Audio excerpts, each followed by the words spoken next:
सुन रहे हैं रहस्यमयी कहानी शैतानी रस्में।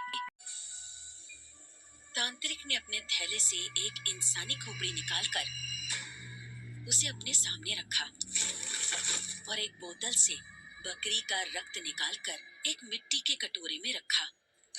साथ ही उस कटोरे के चारों तरफ 5 छोटी छोटी हड्डियां रखी। अब वहां तांत्रिक विधि के लिए सारी सामग्री तैयार हो चुकी थी। तांत्रिक ने कुछ अगरबत्ती एक साथ जलाई और उस खोपड़ी में खोस दी। साथ ही उसने शमशान घाट के कुछ भस्म को निकाल एक दूसरे कटोरे में रखा। निकी को छोड़ सारे घरवाले वहां मौजूद थे, लेकिन वो सभी इस बात से अनजान थे कि चेहरे पे नकाब पहने वो काली साड़ी वाली औरत भी वही थी और उनके हर हरकत पे नजर रखी हुई थी। वो खुद से बोली, मालिक के खिलाफ जाने की तुम लोगों की ये कोशिश तुम लोगों को बहुत भारी पड़ेगी। तांत्रिक ने आरोही को घेरे के बीच लिटाने को कहा। प्रतीक ने उसे घेरे के बीच लिटा दिया।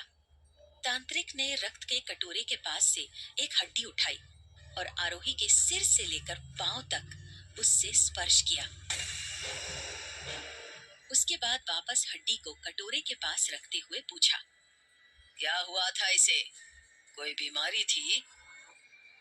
प्रतीक असली वजह बताने ही वाला था कि सुमित्रा ने इशारे से मना कर दिया और फिर तांत्रिक से बोली, नहीं, ऐसा कुछ भी नहीं था। अचानक ही चक्कर खाकर बेहोश हो गई।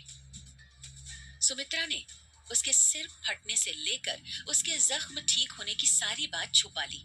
वो जानती थी कि अगर तांत्रिक को मालिक वाली वजह पता चली तो वह तुरंत ही वहां से भाग जाएगा। एक ओर जहां हवेली में तांत्रिक क्रिया शुरू हो चुकी थी, वहीं दूसरी ओर निक्की धीमे कदमों से हाथ में कलश लिए भैरवगढ़ के शमशान घाट की ओर बढ़ रही थी। जैसे जैसे उसके कदम आगे बढ़ रहे थे, वैसे वैसे मौसम में बदलाव होता जा रहा था। निकी रस्म निभाने के लिए कलश लेकर शमशान घाट की तरफ बढ़ रही थी। उसके एक एक बढ़ते कदम के साथ साथ मौसम में भी तेजी से बदलाव हो रहा था। कुछ देर पहले तक आसमान बिल्कुल साफ था, हवाएं शांत बह रही थी और चांद आसमान में खिला हुआ था। लेकिन अब आसमान काले बादलों से घिरने लगा था। हवाओं की रफ्तार धीरे धीरे तेज होने लगी थी और चांद बादलों के पीछे छुप गया था। आज की रात बिल्कुल अमावस्या की रात लगने लगी थी। निकी को शमशान के नाम से ही डर लग रहा था और अब इस माहौल ने उसके अंदर के डर को और भी बढ़ाने का काम किया था। शमशान घाट महल से लगभग 2-3 किलोमीटर की दूरी पर था और वो अकेले ही शमशान घाट के लिए निकली थी। शमशान को जाने वाला छोटा रास्ता खेतों के बीच से होकर जाता था। निकी हवेली से बाहर निकल खेत के करीब तो पहुंच गई थी, लेकिन अब उसकी हिम्मत नहीं हो रही थी उन पगडंडियों पर आगे बढ़ने की। उसकी धड़कनें भी सामान्य से थोड़ी तेज चल रही थी। भूख से उसका बुरा हाल था। उसने आसमान की तरफ देखा और बड़बड़ाई, गॉड, आज बचा लेना मुझे। पता नहीं कौन सी अजीब फैमिली मिल गई मुझे। ऐसा लगता है सब मुझे मारने पर लगे हुए हैं। इनके यहाँ रोज के रोज अजीब अजीब सी रस्में होती हैं। अब आप ही बताइए, कोई अपनी बहू को शमशान घाट भेजता है, वो भी अकेले? बुदबुदाते हुए उसने कदम आगे बढ़ाया, फिर गांव को कोसती हुई बड़बड़ाई, ये गांव क्या शमशान घाट से कम है जो मुझे एक और शमशान घाट जाना पड़ रहा है। न रोशनी का कोई ठिकाना है, ना ही अच्छी रोड है। होगी भी कैसे? सब तो इनके मालिक खा जाते होंगे। पता नहीं कौन है इनका मालिक। वो पगडंडियों पर संभल संभल कर अपना पैर आगे बढ़ा रही थी और बुदबुदाती जा रही थी। God save me, God save me. उसके हाथ में रोशनी के नाम पर एक टॉर्च थी, वो भी पुराने जमाने की, जिसके बटन को लगातार दबाकर रखना पड़ता था। अगर बटन छूटा तो फिर अंधेरा ही अंधेरा। वो आगे बढ़ते हुए अब फसल वाले खेतों से गुजरने लगी। दोनों तरफ खेतों में गन्ने की फसल लहलहा रही थी। वो गन्ने की फसल के बीचों बीच पगडंडियों से आगे बढ़ने लगी। अचानक जोर की हवा चलने के साथ ही गन्ने की सूखी हुई पत्तियों से खड़खड़ाहट की आवाज हुई और निकी का पूरा बदन पल भर के लिए सिहर उठा। डर के मारे उसके शरीर के सारे रोए खड़े हो चुके थे। उसने तुरंत टॉर्च की रोशनी डालकर पीछे की तरफ देखा, लेकिन वहां कुछ भी नहीं दिखा। उसने मान लिया कि हवा चलने के कारण ही ऐसा हुआ है, लेकिन फिर भी उसके दिल से डर अभी गया नहीं था। वो तेज कदमों से आगे बढ़ने लगी। अचानक फिर से गन्ने के खेत के बीच खड़खड़ की आवाज हुई और इस बार आवाज सामान्य नहीं थी।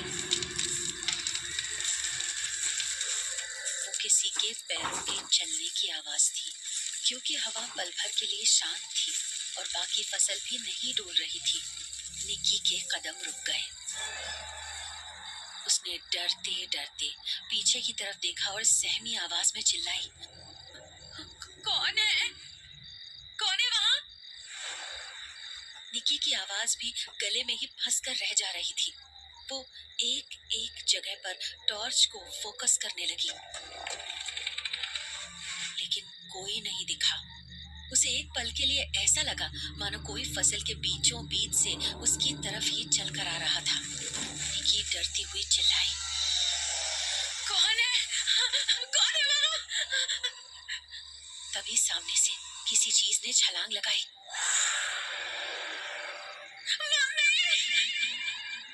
निकी के मुंह से चीख निकल पड़ी।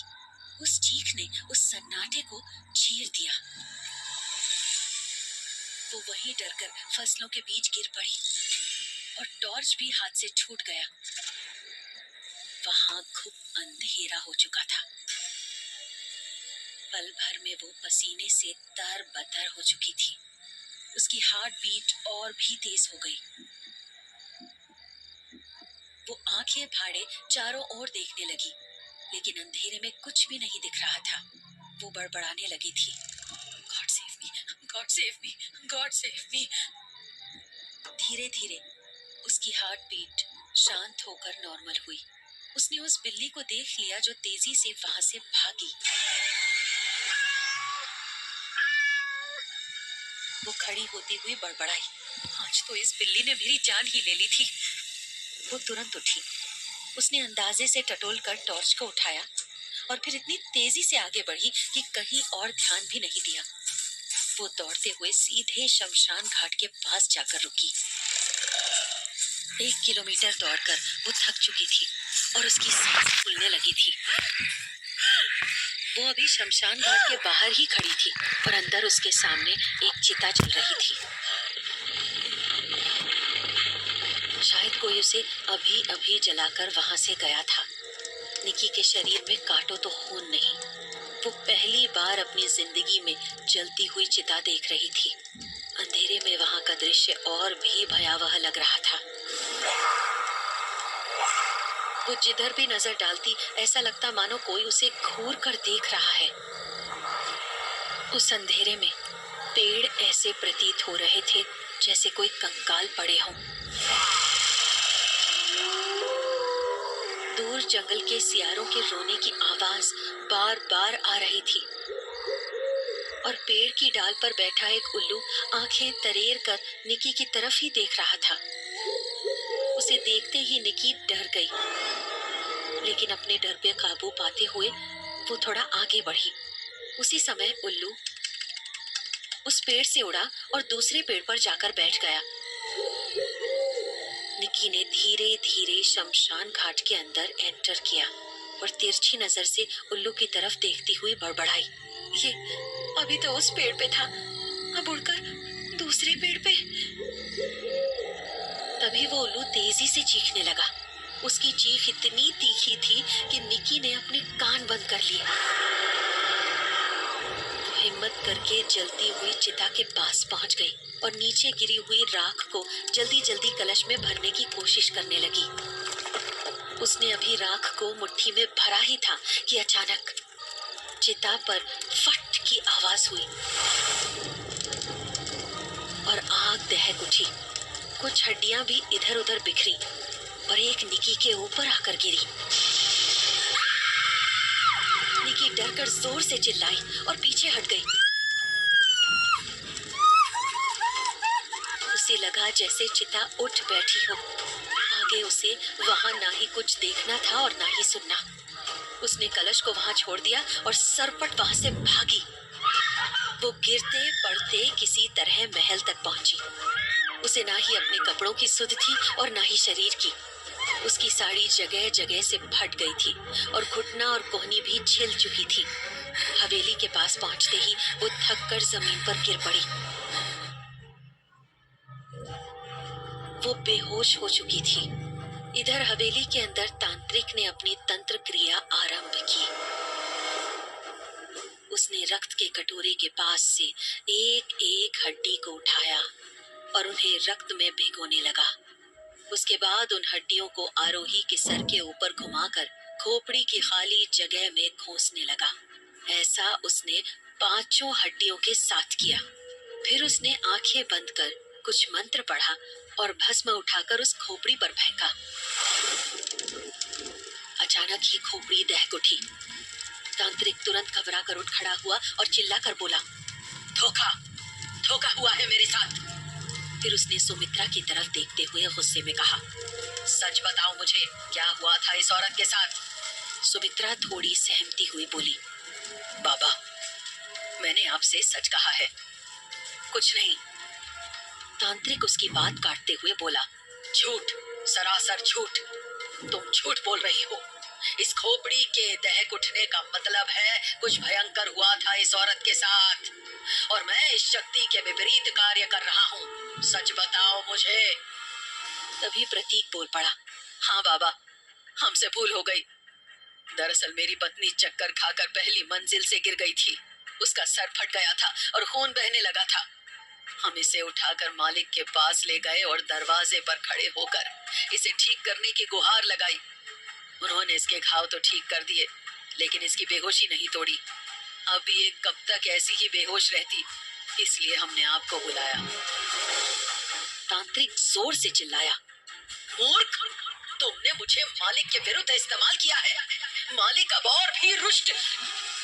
इससे पहले वो आगे कुछ बोल पाता, उसका शरीर कांपने लगा और उसकी जबान लड़खड़ाने लगी। अगले ही पल उसके हाथ और पैरों में मोच आने लगी, जैसे कोई उसके हाथ और पैर मरोड़ रहा हो। उसकी चीख से आसमान गूंज उठा। सुमित्रा और प्रतीक डर के मारे 2-2 कदम पीछे हट गए। उन दोनों का शरीर भी कांपने लगा था। ऐसा लग रहा था जैसे उस तांत्रिक की एक एक हड्डी टूट चुकी थी।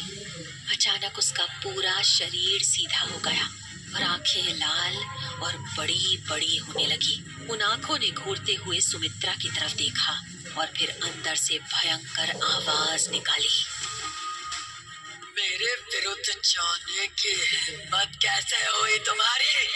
मैंने कहा था ना कि मेरी इच्छा के विरुद्ध कुछ मत करना, अंजाम भुगतना होगा। सुमित्रा तुरंत ही पैरों में गिर पड़ी और गिड़गिड़ाती हुई बोली, क्षमा करें मालिक, हमसे बड़ी भूल हो गई है। हम मूर्ख हैं, नासमझ हैं, हमें माफ कर दे मालिक। उस तांत्रिक के अंदर से आवाज आई, नहीं मिलेगी माफी। अब तुम लोगों को मेरे विरुद्ध जाने की कीमत चुकानी पड़ेगी। सुमित्रा गिड़गिड़ाती हुई बोली, नहीं मालिक। लेकिन अब तक शायद तांत्रिक के अंदर से मालिक जा चुका था। तांत्रिक निढाल होकर जमीन पर गिर पड़ा। उसके हाथ पैर पूरी तरह मुड़ चुके थे। उसकी सांसें रुक गई थी। मालिक ने उसकी जान ले ली थी। आरोही अब तक वहीं बेहोशी की हालत में ही पड़ी थी। सुमित्रा की आंखों से आंसू बह रहे थे और प्रतीक की नजरें बस बेहोश पड़ी आरोही पर ही टिकी हुई थी। इधर उन सबकी हरकतों को देख रही नकाब वाली औरत उनकी बेवकूफी पे हंस रही थी। गहलोत परिवार की इस भूल के बाद अब मालिक का कौन सा कहर उन पर टूटेगा? निकी की अधूरी रस्म का अब और कौन सा खामियाजा भुगतेगा पीयूष का परिवार? कहानी जारी रहेगी। बस आप बने रहें शैतानी रस्में के साथ।